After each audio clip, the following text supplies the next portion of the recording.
कल हमने बेटी का मौजू रखा और बड़े लोगों ने बहुत पसंद किया। मुझे इंस्टाग्राम में बड़े मैसेज आपने किया और ने कहा रुला दिया आपने जब लास्ट में आपने बात की, पर thank you very much for that. मकसद ये नहीं होता कि हम किसी को रुला दें, हम ये कहते हैं कि जो एहसास है वो बेदार कर दें। अब द रोल ऑफ अ बहू इन अ हाउस होल्ड, क्योंकि हम मॉर्निंग शो करते हैं तो हम इसलिए मैं इस तरह के मौजूद लाता हूँ और मुझे किसी ने कहा भी कि थोड़ा ट्रांसलेट करें इसे towards the morning show towards women. So हम बहू के बारे में बात करेंगे, एक बहू का क्या किरदार होता है एक घर में। कोई किरदार नहीं होता। अब देखिए, अब अक्सर अगर बहू से कहा जाए कि उसके जो लड़का है उसके माँ बाप की खिदमत करे तो वो कहते हैं कि जी मुझे मेरे दीन ने बिल्कुल ऐसा कुछ नहीं कहा।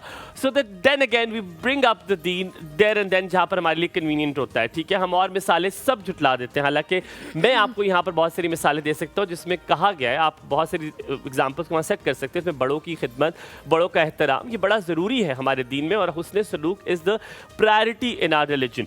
अब क्या होता है कि जब बहू एक घर में आती है उससे एक्सपेक्ट किया जाता है कि वो एग्जैक्टली वैसे बिहेव करे जैसे उनका घर है। ये भी एक गलत बात है। अब वो क्या डायनामिक्स बन जाते हैं जब दूसरी लड़की फॉरेन एक एलिमेंट आपके घर में आता है, क्या एक्सपेक्टेशंस होनी चाहिए और क्या एक्सपेक्टेशंस पूरी करने की आपको उम्मीद भी रखनी चाहिए।